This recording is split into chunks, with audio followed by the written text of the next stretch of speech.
안녕하세요. 자유한국당 옳은소리 금요일 브리핑룸입니다. 오늘 밀양 화재 사건으로 인해서 큰 충격을 받으셨을 겁니다. 그 화재가 정말 몇 번째 나는 건지 제천 화재 참사로 인해서 29분의 고귀한 목숨을 잃은 지 불과 얼마 만에 또다시 이런 사건이 터지고 말았습니다. 유명을 달리하신 분들의 명복을 빌며 자유한국당도 사태 수습과 그리고 이런 일들이 정말 우리 사회에서 사라질 수 있는 방법이 무엇이 있는지 적극적인 대처를 위해서 만전을 기하도록 하겠습니다. 다시 한번 화재 참사로 인해서 유명을 달리하신 분들 그리고 가족분들께 깊은 위로의 말씀을 드리고 부상자분들의 쾌유를 기원드립니다.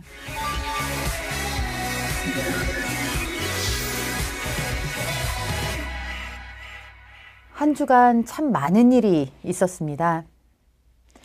평창올림픽 이제 2월 9일이니까 정말 코앞으로 다가왔습니다. 그런데 여러분들은 언론을 통해서 평창에 무엇을 보고 계신가요? 평창 경기장 개막식장의 모습을 보고 계신가요? 아니면 자원봉사를 위해서 분주히 뛰고 있는 그런 자원봉사자들의 활기찬 모습을 보고 계신가요? 아니면 그동안 누구보다도 간절히 평창올림픽, 동계올림픽을 기대하며 준비를 해왔던 우리 강원도민들의 그런 기대와 또 활기를 보고 계신가요? 안타깝게도 평창올림픽을 코앞에 두고도 우리는 여전히 북한의 늪에 빠져 있습니다. 현송월이 다녀갔을 때 과잉 의전 문제를 비롯해서 이제 우리나라에서 북한의 마식령 스키장을 보러 갔다는 사람들, 장관을 비롯해서 이런 점검단들이 도대체 어디에서 어떤 대접을 받으면서 무엇을 했는지 북한에 갔다는 사실은 알려졌는데 거기서 어떤 일이 있었는지는 우리 국민들에게 하나도 제대로 알려진 것이 없습니다. 마식령 스키장은 북한 김정은은 자신의 치적이라고 내세우고 있지만 굶어 죽고 그리고 열악한 인권 상황 속에 있는 주민들을 동원해서 만들어진 그야말로 북한의 인권 탄압의 상징과도 같은 곳입니다. 그런데 이곳에서 멀쩡한 선수들을 데려다가 훈련을 하겠다는 이 현실이 참으로 아이러니합니다. 개막식 전에 전야제에도 온통 북한에게 헤게모니를 빼앗겼습니다. 전야제를 금강산에서 열겠다라고 합니다. 더욱 기가 막힌 것은 2월 8일 개막식 하루 전 북한은 건군절을 기념하는 평양에서 대대적인 열병식을 진행할 거다라고 합니다. 우리 정부는 북한을 참가시키고 북한과 단일팀을 한다면서 멀쩡한 태극기도 내려놓고 우리나라의 애국가도 지워버리고 그러고 있는 와중에 한미연합 군사훈련까지 중단하면서 북한의 비위를 맞추고 있는데 그 대가로 돌아온 것이 세계인의 이목이 대한민국을 향해 쏠린 바로 그날 축제의 밤이 되어야 할 전야제를 북한의 무력 시위를 고스란히 보여줄 북한의 열병식이 차지하게 되었다는 것입니다. 개인과 개인의 관계 속에서도 이 정도 무시면 다시 보기 어려운 그런 관계가 아닐까요? 도대체 우리 정부는 무엇이 두렵고 무슨 눈치가 보여서 이렇게 국민들의 자존심에 깊은 상처를 내는 끌려다니기를 계속하고 있는지 모르겠습니다. 우리 정부는 한술 더 떠서 북한의 대변자를 자처하기도 했습니다. 북한이 2월 8일 열병식을 하는 것은 우연의 일치일 뿐이다라는 것이죠. 그러나 북한은 4월 25일 김일성이 항일 유격대를 조직했다라고 주장하는 그날을 건군절로 기려왔습니다. 2015년 김정은 주도하에 2월 8일을 실제 인민군을 창설한 날이다라고 기리기는 했지만 대대적으로 열병식을 연 적은 단 한 차례도 없습니다. 평창 동계올림픽이 열리는 개막식 그 하루 전 전야 이 날을 노리지 않았다고 그 누가 말할 수가 있겠습니까? 우리는 이런 북한에 비해서 참으로 보여주는 모습이 한심하기 짝이 없습니다. 우리는 북한의 심기를 거스를까 봐 국내 반발에도 불구하고 앞서 말씀드린 대로 한미연합군사훈련을 4월로 연기했고 그리고 휴식차 부산항에 입항하려던 미국 핵 잠수함 텍사스함을 보는 눈이 많으니 눈에 잘 안 띄는 진해기지로 입항하라고 했다가 이 잠수함이 주일 미군 기지로 돌아간 그런 일까지 있었습니다. 공군 차기 전투기 F-35A 1호기 출고식 행사에 송영무 국방부 장관의 축하 메시지 전달 계획도 취소해버렸습니다. 상륙 기동 헬기 마리논을 도입한 해병대는 북참수 또 북침투 작전에 투입한다는 식의 홍보는 자제하라는 지시를 받았습니다. 태영호 전 영국 주재 북한 공사는 평창 올림픽 기간 동안 공개 활동을 자제하라는 권고를 받아야만 했습니다. 이런 식으로 북한에게 끌려다니고 북한의 눈치를 보고 북한의 심기를 보자 하는 올림픽을 평화 올림픽이라고 할 수 있을까요? 평화라는 것은 일방적으로 구걸해서 얻어지는 것이 아니라 무력을 쓰려는 상대, 폭력적인 상대, 호전적인 상대가 그 의지를 꺾을 때에만 가능한 것이 평화가 아닐까요? 우리 정부는 남북 고위급 회담에서 비핵화 얘기를 꺼냈다가 북한의 리선권이 노발대발 반발하자 그 얘기는 쏙 집어넣어 버렸습니다. 북한과 마주하는 이유, 북한과 대화해야 하는 유일한 이유, 그 이유가 북한의 비핵화와 그리고 북한의 무력 도발에 대한 의지를 꺾는 것이라는 사실을 우리 정부만 잊고 있는 것입니다. 오죽하면 대한민국 평창 동계올림픽이 평양올림픽이라는 그런 국민들의 지탄을 받겠습니까? 이제는 세계 언론까지도 우리나라를 향해 그런 목소리를 보내오고 있습니다. 상황이 이렇게 됐는데도 도대체 왜 그런 이야기를 하는지 이해하지 못하겠다는 우리 정부. 이런 모습이야말로 오만과 불통의 정부 모습일 것입니다. 이제 한 걸음 더 나아가서 야당들이 평창 동계올림픽을 망치려 하는 것인가? 평화를 원하지 않는 것인가? 라는 으름장을 놓고 있습니다. 이것은 비단 정파적인 관점에서 진영의 관점에서 문재인 정부에게 하는 야당만의 목소리가 아니라 대다수 건전한 상식을 가지고 있는 국민들이 평창 동계올림픽의 진행 과정을 지켜보면서 도무지 납득이 가지 않는 비상식, 우리 정부의 북한에 대한 이해 불가한 태도를 향해서 내는 참 목소리라는 사실을 문재인 정부는 깨닫기 바랍니다. 더 이상의 굴욕은 안 됩니다. 북한의 열병식 포기와 그리고 비핵화에 대한 진전된 태도가 없다면 평창 동계올림픽은 평화의 터전을 까는 장이 아니라 북한에게 무력 시위의 기회를 제공하고 그것을 전 세계에 퍼날라주는 도구이자 북한에게 시간만 벌어주는 그런 장으로 전락하고 말 것이라는 사실을 명심하시기 바랍니다.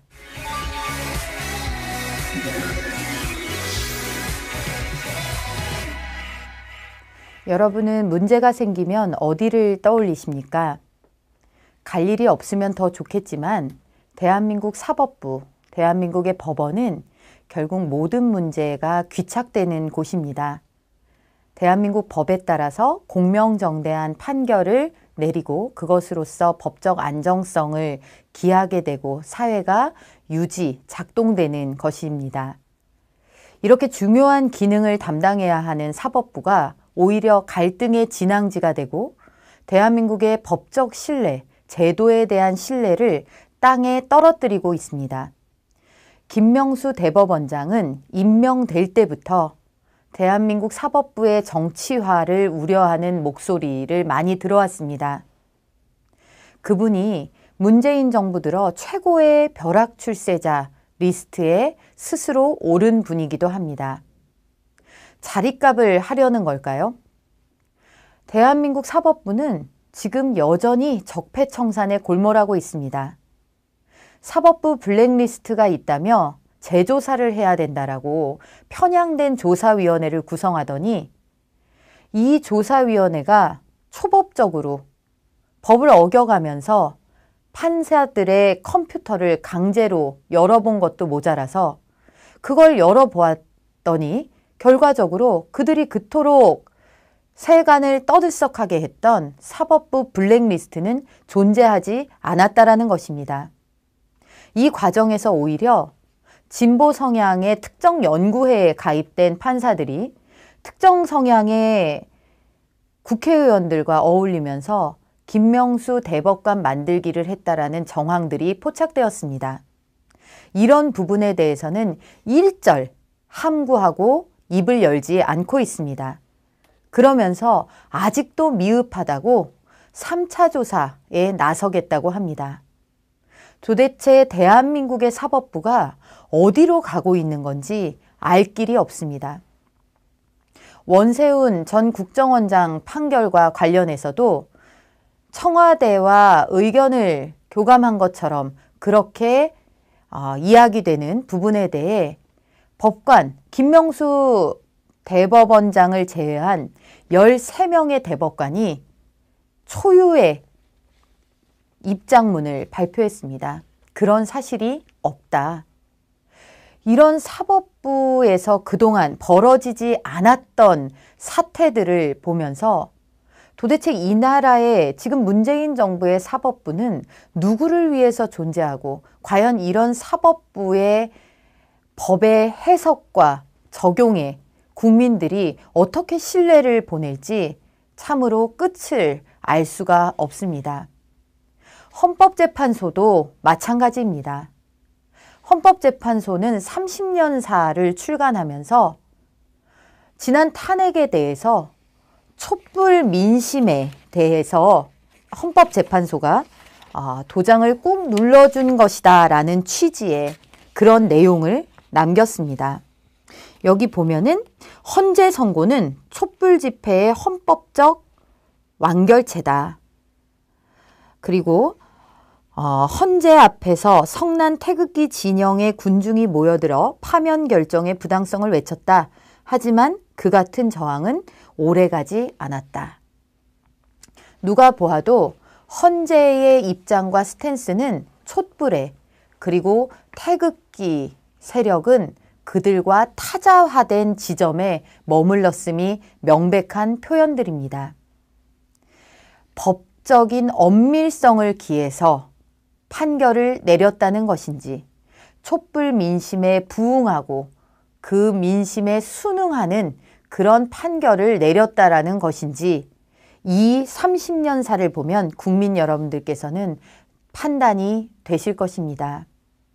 이렇게 자신들이 스스로 사법부의 편향과 정치화에 대해서 고해성사를 하고 있는 이 상황을 우리는 어떻게 보아야 될까요?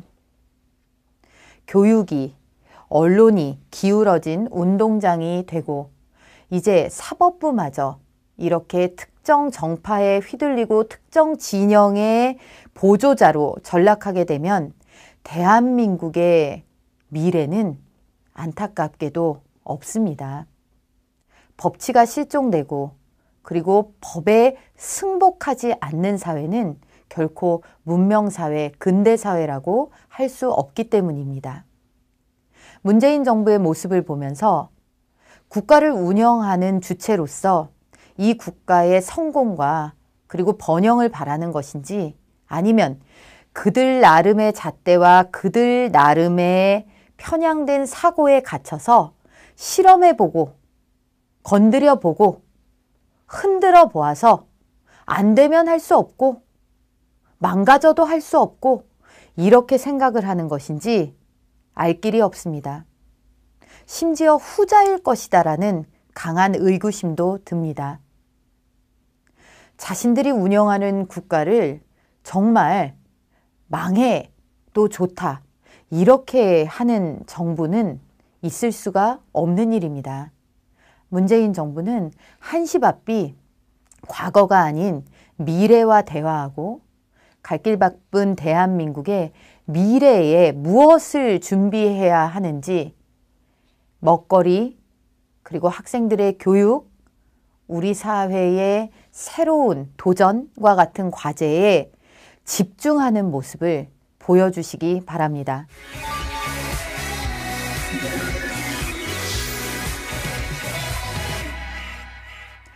지금 다보스 포럼이 스위스에서 열리고 있습니다. 세계가 머리를 맞대고 어떻게 하면 자국이 잘 먹고 잘 살 수 있는지, 어떻게 하면 경제 활력을 되찾고 경제 성장을 할 수 있는지 머리를 맞대고 있습니다. 또한 국익의 각축장이기도 합니다. 세계를 강타하고 있는 보호무역주의의 기류 앞에서 자신들의 자국의 이익을 지켜내기 위해서 어떻게 하면 하나라도 더 얻을 수 있을 것인가를 위해서 골몰하고 있습니다. 자기의 나라가, 자신들의 나라가 얼마나 기업하기 좋은 나라인지, 얼마나 혁신하고 있는 나라인지를 세일즈하기 위해서 매우 바쁘게 움직이고 있습니다. 문재인 정부 들어 시장경제, 시장이라는 말이 실종됐다라는 이야기를 전해드린 적이 있습니다. 문재인 정부가 추진하는 특정 성향에 경도된 그런 경제 정책들, 그리고 경제 주체들의 행동이 왜 일어나는지, 어떻게 일어나게 될 것인지를 예측하지 않는 일방통행식의 경제정책으로 인해서 이미 대한민국의 시장에 적신호가 켜지고 있습니다. 많이 이야기했듯 최저임금으로, 오히려 최저임금이라도 받아야 먹고 살 수 있는 그런 근로자들과 아르바이트생들이 일자리를 잃고 있습니다. 그들 역시도 사회적 약자다라고 할 수 있는 영세 소상공인들이 그나마 유지하던 가게를 접어야 될 그런 상황으로 내몰리고 있습니다. 청년에게 기회를 열어주겠다는 문재인 정부가 오히려 통계를 측정한 이후, 통계를 산출한 이후 최고의 청년 실업률을 구가하고 있습니다. 온통 장밋빛 공약을 내놓았지만 그 고지서는 결국에 국민들이 받아들게 되었습니다. 당장 이번 달부터 건강보험료가 올라갑니다. 얼마나 더 세금이 오를지 알 수 없습니다. 정부는 과거 노무현 정부가 했듯이 보유세 인상카드를 만지작거리고 있습니다. 많은 사회적 갈등과 그리고 집 하나로 정말 노후의 생활을 하고 있던 사람들, 이런 사람들에게까지 큰 타격을 주었던 종부세 파동이 재탕될 그런 위기에 놓여 있습니다. 문재인 정부는 이제 먹고 사는 문제에 골몰해야 합니다. 일자리를 기업과 민간이 만드는 고정관념에서 탈피해야 한다라고 대통령께서 말씀하셨다는 언론 보도를 보았습니다. 그것이 고정관념일까요? 세계 역사 속에서 다른 나라의 모든 사례들이 증명하는 그 자명한 이치를 고정관념이라고 치부하는 그런 대통령의 리더십과 그 정부 하에서 얼마나 많은 대한민국의 일자리가 사라지고 얼마나 많은 기업이 해외로 탈출할지 우려스럽습니다. 문재인 정부가 과거사 들추기, 정치 보복 이런 것에서 벗어나서 거기에 쏟았던 열정의 반만이라도, 거기에 쏟았던 집요함의 반만이라도 어떻게 하면 우리 경제가 살아날지, 어떻게 하면 정말 기업들이 투자하고 사람들을 더 뽑게 될지에 골몰해 주시기 바랍니다. 날씨가 너무나 차갑습니다. 안보도 경제도 그리고 우리에게 희망의 메시지를 던져 주었어야 할 평창 동계올림픽도 이런 강추위를 녹여내지 못하고 오히려 이런 추위의 체감도를 더 올리고만 있는 것 같습니다. 그래도 깨어있는 목소리와 그리고 국민들의 이런 바른 시각들을 담아내기 위해서 자유한국당은 더욱 열심히 노력하도록 하겠습니다. 그럼 다음 주에 찾아뵙겠습니다. 감사합니다.